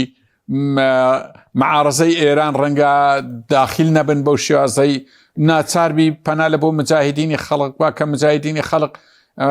بە تیرۆریست حسا یعنی تووشی ئەزیێت و ئازارێکی زۆر دەبی ئەوەش لەولایەژڕا ئێرانیش تووشی وەزعەکی خراپی هەموو لایەک یعنی ئەو شەڕە چەندی تەمەشا دەکەی بەرژەوەندێکی زۆری تێدانە کات خۆی کە شەڕی سەدام بوو ئیجماعەکی دووەلی و عالەمی هەبوو حتا کوردیش هەموو یەکدەنگ بوو ینی قازانجەکانمان لەبەر چاوی بوو بەڵام لەو شەڕەیە و جارە ڕاستیەکەی ینی لەبەر چیەمە بازلەوەی دەکەین دەرێن وڵاتانی کەندا و ڕەنگە هەڵوێستیان جیابی لەگەر وڵاتانی ئیسلامی یان وڵاتانی تری عەرەبی یان حتا ئەوڕۆ لەو ناو کۆبوونەوەی چوار قۆڕیەکەی پاکستانە هەڵوێستیایی لێ بەدەرکەوت نەگەیشتن نەتیجەکی واتە ئەو لە حەزەشکا من ئاگام لێبی هەمووی ئەوەیە کە شەڕەکە شەڕەکی بڕک حەساسە یعنی هەر ئەوەندە نییە برێ شەڕی دوو دەوڵەتە ڕاستی ڕەهەندی عەقیدا ڕەهەندی تاریخ ڕەهەندی بازلەوەی دەکرێت ڕێککەوتنامی ئیبراهیمی ئامادەیە ئەو ڕۆژە ترامپ حەیای ئەوەی ئەوەلی عەهدی سعودی بردو گوتی نازم ینی قسەکە ئەندە ناشتیرنام ناتوانم بیرێن بووە گوتی خۆ ئامادە بکەن و وەرنە ناو ڕێککەوتنامە ئیبراهیمی ئەوە ڕێککەوتنامە ئیبراهیم ڕەنگە ئێستا گۆڕە ناوێ لێنای بەیت ئیبراهیمی لە ئیمارات بەڵام هەر یەکشتە هەموو ئەوانە عنی وامان لێ دەکا کە هەردوو لا چ ئێران چ بەرەی ئەمریکا و نەتەنیان هۆ خاڵی لاواز و خاڵی بەهێزیان هەیە هەردوو لا یعنی وا پێدەچی ئیشەکە جارێ حەسم نەبی یەکلا نەبتەوە بەڵام ئەوە هەمووی لەلایەک لەلایەش کەش ئەگەری ئەوەش هەیە لەو ماوەی شەڕ ڕاوەستی ینی بەهودنەکی یەکجاری چکە ئەو ئیرادە تقریبا دەتوانین برین ئیرادەکی نێودەوڵەتێک کەش ئەو شەڕیان زۆر پێ باش نییە باشە مامۆستا بە سەبارەت بووی کە ئەو پلانێکە ترامپ و نەتەنیاهۆ دایان ناوە وەکو خۆی جێبەجێ نەکرا ئێستا هیچ کارتێکی دیکەیان ماوە جگە لە هێرشی زەمینی هیچ کارتێکی دیکە ماوە بەرامبەر ئێران تاقی بکەنەوە وڵای لەبەرەوەی ترامپ پیاوەکی عەقلانی نییە یعنی ئەگەری هەیە هەڕەشا من نارم بەکەرمە هەڕەشەی نەوەویش بکە کارتەکانی تری ئەوەیە ڕەنگە زەخت لەسەر هەندێک وڵاتانی تر بکە لە ناوچەکە برێدەوی بێن باش چکە حولی تێوەردان دەدا ینی باشکرا دەرێت کوێت تێدایە یارمەتی داین سعودیە هەرچە ناوانە هەتا ئێستا وەڵام بێن نەدایتەوە نیان گوتێ بەڵێ یارمەتیمان دێ ڕاستە پارەیەکی یەکجار زۆری خەلیجە و شەڕی پێدەکرێن من دەزانین 4 هەتا 5 تریلیۆن دلاری وەرگرتێت تراموە هەموو ڕۆژێش دووبارەی دەکاتەوە بەڵام کارتی ئەمریکا و ئیسرائیل بەهێسترا نەک کارتی ئێران کارتی ئێران ئەوەی هەیە ئەوەندەیە تا ئێستا ئەوە بابلمەندەویشی هاتە ناوێ حوسیەکان ئیتر لەوەی زیاتر نیە ینی پشتیوانیەکی زۆری نییە لە عێراقیش هەر ئەوەندە دەکرێت ئەوی کرایە پێم وە نییە عێراق بتوانی بە ڕاستە و خۆی بچیتە پاڵ ئێران لەبەر هەندێ مەجای ئەوەی هەیە شەڕەکە زیاتر درێژەی نەچێشی بەڵام ئەگە بووە شەڕی وشکایی بەڕێی من ئەمریکا تووشی وەزعەک دەبی ئەمن هەتا قسەکە ڕەنگە ئەو یەکەم جارە بیکەم دوور نییە ترامپ تووشی دادگایی ناو ئەمریکا ببی ئەوەش دەزانین چۆنە لەبەر هەندێک دیموکراتەکان هێشتان زۆر وەکو بێت جڵەوی قانونیەکە لە ترامپ ڕاناکێشن دانێ بڕک تووشی ئۆفسایدەکی سیاسی و عسکەری زۆر گەورەبی ئەو کاتی لەبەر هەندێ دوور نییە من کە باسی نەوەوی دەکەم باسیوان دەکەم باسی ئەوەش لەگاو بکەین دوور نییە ئەم ترامپ تووشی دادگایی یەک ببی چکە بەڕاستی جەریمەش دەکا لە سەئاستی جیهان بەڵێ سوپاس دەکەم دەیم و خزمەت دواتر ماوەستەکەی تۆری برایم سەبارەت بە داهاتووی جەنگەکە دیارە بەکوێ دەگا واردوو لا بڵین هەڕەشەی زیاتریانەیە لە یەکتر و ئەمڕۆ کۆبوونەوەی وەزیرانی دەرەوەی پاکستان میسر سعودیە تورکیا هەبوو و وەزیر دەرەوەی پاکستان قسەی کردووە دەڵێ هەردوو لە رازین بە ڕۆڵی پاکستان بۆ گفتوگۆ بەڵام هیچیش دیارە گفتوگۆ دەست پێ بکە خۆی لە ڕاستیدا هێنانی سەربازی زیاتر بۆ ناوچە خۆڕڵاتی ناوەڕاست کە ئەو باز لە 3500 دەکرێت کە ڕۆژی جومعە گەیشتونەتە ناوچەکە و هەروەها لە ناوچەکەدا خۆدە نزیکین 5000 سەربازی تری وڵاتی گوتوەکانی ئەمریکا هەیە و ئەمڕۆژ لە وڵاتی گوتوەکانی ئەمریکاوە یەک دوو کەشتی بەڕێکەوتون بە ناوچە خۆڕڵاتی ناوەڕاست ئەمانە ئاماژەی باش نین ئەمانە تەتەوڕن لە پرۆسەکەدا و ئاماژەی نەرێنین بەتایبەتی کە وڵاتی گوتوەکانی ئەمریکا لەم جنگەدا دەیەوێت بە شێوازێک بێتە دەرەوە کە خۆی سەرکەوتووی تاقانە سەرکەوتوو بێت تاگلایەنانە سەرکەوتوو بێت وتر بەرامبەرەکەی تەسلیم بە هێتا کوسە بەرامبەرەکەشی تەسلیم نەبووە و هەرچەندە وڵاتی گوتوەکانی ئەمریکا لەگەڵ ئیسرائیلدا فشارێکی لە ڕادە بەدەر ئەوەی کە خۆیان پێیان دەڵێن ماکزیمەم پرێشە و تا ئەو پەڕی فشار لە ئێران دەکەن و بینیمان ئێستا و سیاسەتی وڵاتی گوتوەکانی ئەمریکا و ئێران بە سیاسەتی وڵاتی گوتوەکانی ئەمریکا و ئیسرائیل بەرامبەر بە ئێران قۆناغێکی دژواردایە و ئەم هێنێنی هێزانش بۆ ناوچەی خۆڕڵاتی ناوەڕاست دوور نییە ناوچەیەکی کەناراوەکانی گەڕووی هورموز و هەروەها ئەو دوورگەی خارک مەسەڵەن بڕۆنە ناوی کۆنترۆڵی کەرمە مودەیەکی کەم و واتە واز لێ بێنەوە بەتایبەتی هاتنی حوسەکانش بۆ ناو جەنگەکە لە ڕۆژی ڕابردووە مشتەوەرێکی ترە هەردووکیان پێمان دەڵێن بارودۆخی ئەم جەنگە بەرەو هێورکردنەوە ناڕۆن بۆیە هەوڵەکانی میسر و سعودیە و تورکیا و پاکستان پێم وایە لە پراوێزی ئەمانەدان پێم وایە ناتوانن ئاراسیمە بگۆڕن چونکە ترامپ بران لە ئەمە دەدات کە چۆن ئاراستەی جەنگەکە بێت واتە هەموو جیهان چاوێنە دەبی ترامپە نەک ئێران نەک سعودیە نەک تورکیا نەک میسر هەرچەندە دەوڵەتانە هەندێکیان پێیان خۆشە زیاتر فشار بکرد لە ئێران زیاتر ئێران باڕاستی کترا ببرێ بەڵام کۆی ناوچەکە زەرمەند بووە لێ یعنی ئەگەر بێت و ئێستا حوسەکان باسی حوسەکانە کرێت کە ئەگەر بابلمەندە لە 2023 داوان لە مانگی 12 گەروی بابلمەندەمیان داخست ئەزمەیەکی ئابووری جیهانی دروست بوو تا ساڵێکم ئەزمی ئابووری ڕنگدانەوە هەبوو لەسەر کۆی دەوڵەتانی جیهان ئێستا سعودیە لە ڕێگەی دەریای سوورەوە نزیکەی 4 ملیۆن بەرمیلەوە دەنێرێتە دەرەوە ڕۆژانە بەشێکی زۆری دەمەن کە باز لە 90 دەکەن دەڕوا بۆ چین کاتێکەوە بێتە لە بابلمەندە بۆ دیسان بە ئاڕاستی بابلمەندەوە دێتەوە اینجا ئاڕاستی دەڕا بۆ چین ئەگەر بێت و حوسەکان ئەم ڕێگەیش بگرت کابەتە ئەزمە جیهانەکە گەورەتر دەبێت لەبەرەوە ئێمە لە بەردەم کۆمەڵی ئەگەری نەخوازراودای کە بەهاتنی ئەم هێزانەی وڵاتی گرتوەکانی ئەمریکا بۆ ناوچەکە و بەهاتنە ناوەی حوسیەکان چونکە حوسیەکان دوا کارتی ئێرانەکان بۆ لەم جەنگەدا کابەتە هەردوو لە بە ئاراستەی تەسعیدن بە ئاراستەی ئاڵۆزی زیاترن سەرڕای ئەوەی دەنگی گفتوگۆ دەنگی پێکەوە گفتوگۆکردن ئەوەی کە بەڕێستان ئاماژەتان پێکرد لە پاکستان کە کۆبوونەوەتەوە ئەم میسر و تورکیا و سعودی و پاکستان بۆیکەوە کەوربوونیوەک بکرێت و ئێرانیش نیازپاکی پیشانداوە 20 تەنکەری تری لە گەڕووی هەرموز و ڕێگەدا بچێتە دەرەوە بە ئاڵای پاکستانەوە ئەمانە هەمووی بۆ کوڵێ لە یەک کاتە هەم ئاگر و ئاسن دەبار لە یەک کاتیشە ڕێگایەک و هیوایەک هەیە بۆی کوا بگەن بە ڕێکەوتنێک بۆیە ترامپ من پێم وایە ئەمە سیاسەتێتی ئەو پەڕی فشارەکانەکە بۆی کەوا زاڵ بێ بەسەر ئێراندا و ئێران بە مەرجەکانی ئەو ڕازی بێ و پێ دەوترێت ئەو 15 خاڵی کە بۆی ناردووە لە هەمان کات ئێرانش دەیێت تا ئەو پەڕی خۆراگری بێ بەڵام لە بەرامبەردا فشار لە ئەو سنوورانشکە ئەو شوێنانە بکە بەژەوندەکانی وڵاتی گرتوەکانی تێدە لە خۆرڵاتی ناوەڕاست بۆیە لە دوجار ئەوەی کە دەخوێنێتەوە تەحلیل دەکرێت لەسەر سیاسەتی وڵاتی گرتوەکانی ئەمریکا لە چەند هەفتەی ئایندەدا گورزێکی یەکلاکەرەوە یان هەنگاوێکی یەکلاکەرەوە یان پیشاندانی جۆرێک لە هێز و بازووی خۆی زیاتر ناوچە خۆرڵاتی ناوەڕاست پیشان بدات و ئەنجا ئەو کاتە بڵێت ئەو کاتە ئێمە دەکەینە ڕێکەوتنێک لەگەڵ ئێرانە ئێران تەسلیم بووە و ئێمە سەرکەوتین و ئێمە یەکێک لەم بابەتانە بگەن چونکە ترامپ ئەو کەسایەتێکی وا پێناسە کراوە کە زوو برار دەدا و برارەکانیش لێ ناکاون و پێشبینی نەکراون واتە لە بە پرۆسەیەکدا ناڕوات و تەسەورکەی کە بەیانی ترامپ لەوەچە چ بڕارێک بدا حتا ئەمە ناوخۆی حیزبەکەی خۆشی کۆماریەکانی دابش کردووە ئەو کۆماریانەی کە لەگەڵی دابوون هەرش بکردە سەرێران ێسا بەشێک لەو کۆماریانە لەگەڵیدا نین کە هێزی سەربازی لە ئەرزدا لە مەیدانی جەنگدا بڕۆنە ناو خاکی ئێرانەوە بەدەر لەوەی کەوا دیموکراتەکان دژینی بەدەر لەوەی کە بەشێکی زۆری هاوڵاتیان وڵاتی گرتوەکانی ئەمریکا دژی سیاسەتەکانی جەنگن لە بەرامبەر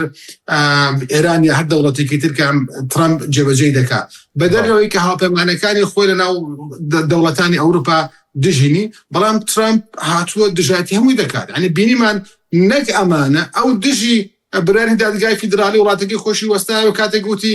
ئەو هەنگاوانەیە ئەو بڕیارانەی کە ترامپ داوێتی بۆ باش قسەن سەر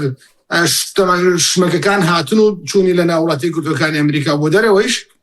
نایاسایین ترامپ سەرڕایەوەتی من گوێ بە دادگای فیدرالی ناجەم و باجەکانی 500 تر زیاد کرد سەرڕای ئەمانە حەزەکەم بزانێت هەتاوەکو ئێستا کۆنگرێسی ئەمریکی بەڵێ بڕیاری داوە ئەم جەنگە ینی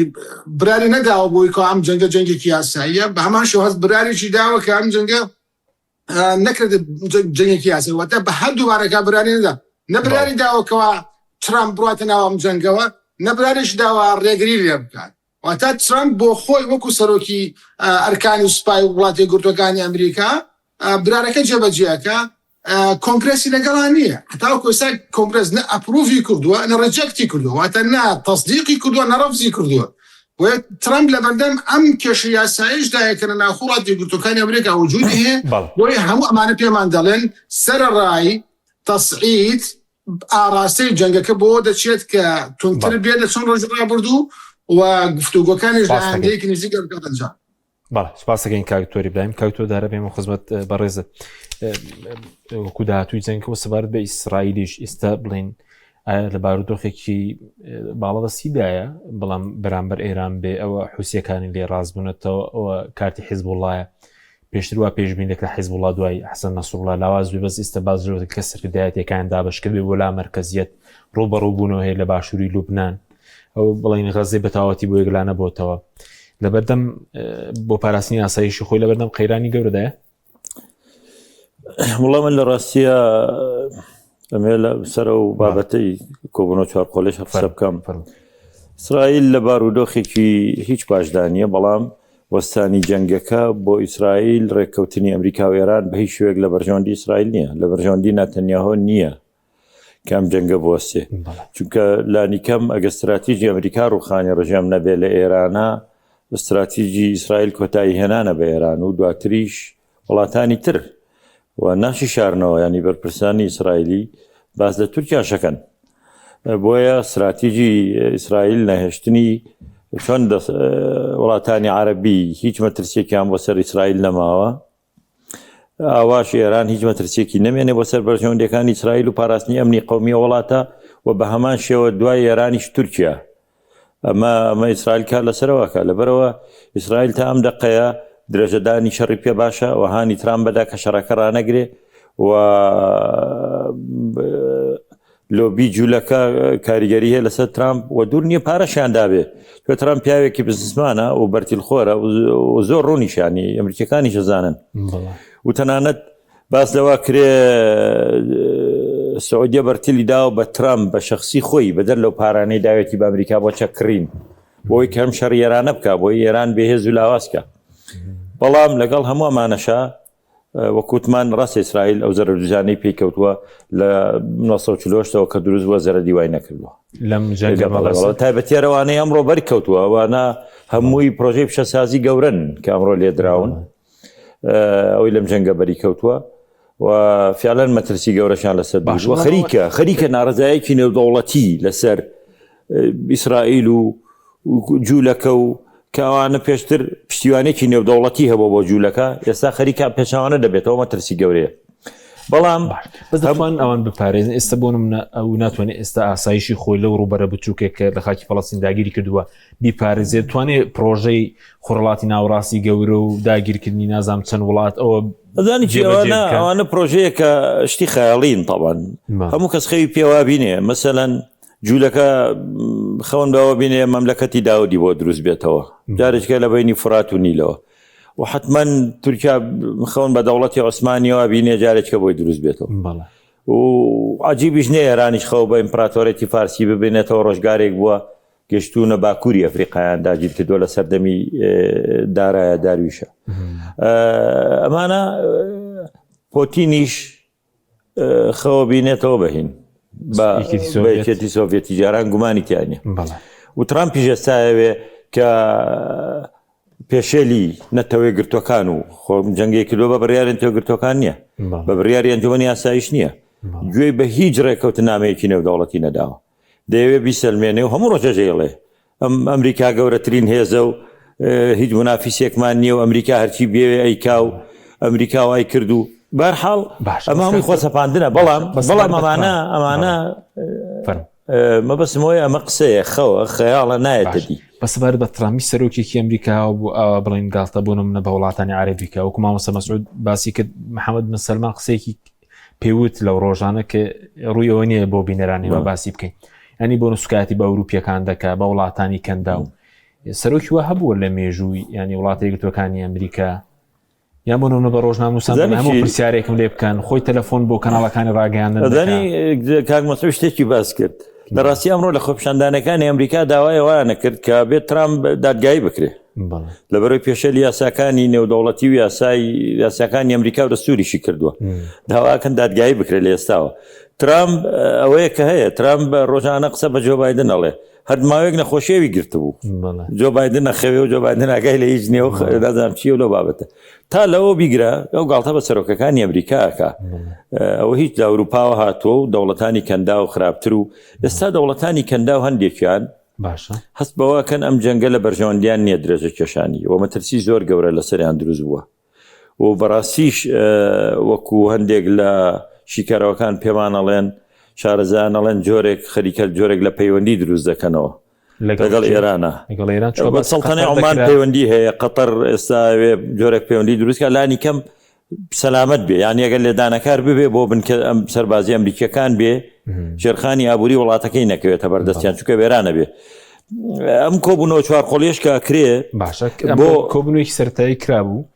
وەزیرانی دەرەوەی بڵێن پاکستان و میسر و تورکیا بەیانیش بەردەوام لەگەڵ سعودیە باشە هیچی لە چاوەڕێ دەکرێت یاخود دەبێت ئەوەی کە محوەرێکی سونی لەدایک بێ یاخود لێکەوە دوورن زین چۆنە ئەمە کۆبوونەوەی بۆ بەقەدەرەوەی بۆ بەرژەوەندی خۆیانە بۆ ئەمانە کەس ڕای نەسپاردوون بۆ مانای بێن ببنە نوێنەری ئاشتی پاکستان خۆی داوای کردووە باش هۆکارەکەشی ئەوەیە ترامپ خۆی بڕیاری شەڕی داوە پرسی نەبانجوانی یاسایش و بە نەتوێگرتوەکان و نە بە کۆنگرێسیش نەکردووە. قابلە بێ پرس بە پاکستان کا و لەسەر قسەی پاکستان شەڕەکە ڕاگرێ، بەڵام پاکستان کام هەوڵی داوە لەگەڵ ئەمریکەکانە قسەی کردووە، ترامپ دەستخۆشی لێ کردوون بۆ ئەڵێ با پاکستان لەبەی نابێ، بەڵکو ئێران لەژێر فشاری ئەم لێدانانەی ئێمە تەسلیم ببێ و پاکستان وەکو وەسییتێک زوو پێمان ڕاگەینەوە ئێران تەسلیم بۆ هەموو شتێک دەکە. یان ئەگە فشارەکە لەسەر ترامپ زۆر بوو و لەوە زیاتر نەیتوانی هیچ ئامانجێکە پێکێ بە پاکستان ئەڵێ فەرموو هەوڵەکانت بخەرە گەڕەوە ئێمە رازین، یعنی کە ئەنەهوو بە هەر حازر بێ هەر دەقەیەویستی کاتی خۆی لە هەندێک گوندەکانی کوردستان کوێخا هەبوو، بێجگە لە کوێخا پیاوێکی دەسەڵاتداریش هەبوو، ئاغایەک بەگێک ڕێز عشیرەتێک لە ناو گوندە، بەس کە بیستە بڕیارێک بدا کوێخای ڕاستپارد لە ڕێگای کوێخای گوند و هینەوە ئەوە فڵان جێبەجێکە ئەمە بڕیارێک دراوە، یا کوێخایە نرد بۆی کە ئەگەر بیستایە سڵحێک لەگەڵێکی کاکاوە کوێخا داوای کردووە، بەس دەسەڵاتەکە هەریە و نەفەرە بوو. لە ڕاستیە ترامپ خۆی بێ بڕیاردا گوێ بۆ کەسی تر ناگرێت، بەڵام ئەم وڵاتانە هەرێکان مەترسی خۆیانەیە، هەر چوار وڵاتەکە مەترسی دوای ئێرانیان هەیە، مەترسی ئیسرائیلیان هەیە، دوای نەمانی ئێران چیان لێ بەسەر بە تایبەت ئەڵێ میسریش پاکستانیش بە هیچ شێوەیەک لەگەڵەوە نییەوە دەسەڵاتی ئیسرائیل وا بەرز بێ، فشارێکی زۆر گەورە لە ناو پاکستان هەیە، خەڵقی پاکستان بەڵە شیعەیە، هەر سونەکان پێش شیعەکان لەسەرەوەی کە نابێ ئیسرائیل وا بکە، ئەوە فشارێکی گەورە هەیە بۆ مانەوەی سەرۆکوەزیرانی پاکستان خۆی ئەبێ هەڵوێستی هەبێ لەم بابەتە، بۆیە پاکستانی نایەوێت دەسەڵاتی ئیسرائیل لە ناوچەکە فراوانتر ببێ و تورکیا نایەوێت بە ئاشکرا تورکیا مەترسی لێ نیشتووە و سعودیەکانیش هەستەکەن ئەمە دادۆشینێکە لە ئەمریکاوە بۆ ئەوان خەریکە وڵاتەکان ڕاستە یەکەم جار لەگەڵ ئەوە بوون ئێران بڕوخێ لێ بدرێ، بەس کەزانن لێدانەکە بۆ ڕوخان نییە و ترامپ ئامادەیە بۆ نەوت لەگەڵیان ڕێککەوێ، ئامادەیە بڵێ من و ئایەتوڵایەک بەیەکەوە گەروی هورمز بەڕێوابین بەبێ ئەوەی سعودیە و وڵاتانی کەنداو بەشیان هەبێ، ئەوانی بیر لەواکەنەوە لە سنوورێکا بوەستێ باشترە لە پێشا بیر لەوەکەنەوە چارەنووسی خۆیان چییە بێ دوایم جەنگە و ئێستا چارەنووسیان چییە و ئایا ئەم جەنگە لەکوێ بوەستێنین لە بەرژەوەندیانایە و بێگومان گرنگیشی هەیە بۆ هەم وڵاتانی ژیانی ئیسلامی و بۆ خۆشیان ئەگەر ببنەوە هۆکارێکیش دەبێەوە پەیمانەتێ بە کورتی دروست دەبێ، جۆرە لە جۆرەکان دروست بووە، ئەزانیم هاو پەیمانەتیانە پاراستنی بەرژەوەندی هاو بەشە زۆرتر، گرنگەوەی هەرێکیان بەرژەوەندیەوی تر بپارێزێ و پێکەوە بتوانن هێز و پێزێکیان هەبێ، چونکە فشارەکان لەسەر هەمویان فشارێکی گەورن و بزانن دوای جەنگەکەش چی ئەکەن و ئەگەر بێت و ئێرانیش لەم قۆناغەیە بە بێهێزی بمێنێتەوە بەلای هەندێکیانەوە باشترە وەک لەوەی کە ئیسرائیل باڵا دەست بێ و لە شەڕەکە سەرکەوتوو بێ. سوپاس دەکەین کاکتۆر مامۆستا مەسعود کاتمان دوو خولەکیش بۆەوە جەنابەت سوپاس دەکەین، ئەگەر سەبارەت شتێکت مابێ خۆت و سەبارەت بە و ئەنجومەنە ئاشتێک کە باست کرد کە ترامپ دروستی کردبوو بۆ بەڕێوەبرنی غەزە، هەر وڵاتەوەیەکی ملیارێک دۆلاری لێ وەرگرت بوون، دەڵێ ساڵانەشە دەبێ ئەگەر بیانەوێ ببنەوە ئەندام ملیارێک دۆلار کە کەس نازانە بڵێنەوە پارێژ لە چیدا سەرف دەکرێت. ئێستا بۆتە جێگرەوەی بڵێن بۆ نەتەوەی گرتوەکان دوای ئەگەر بە کورتی خۆش شتێکت مابێ لەسەر جەنگەکە لە خزمەتای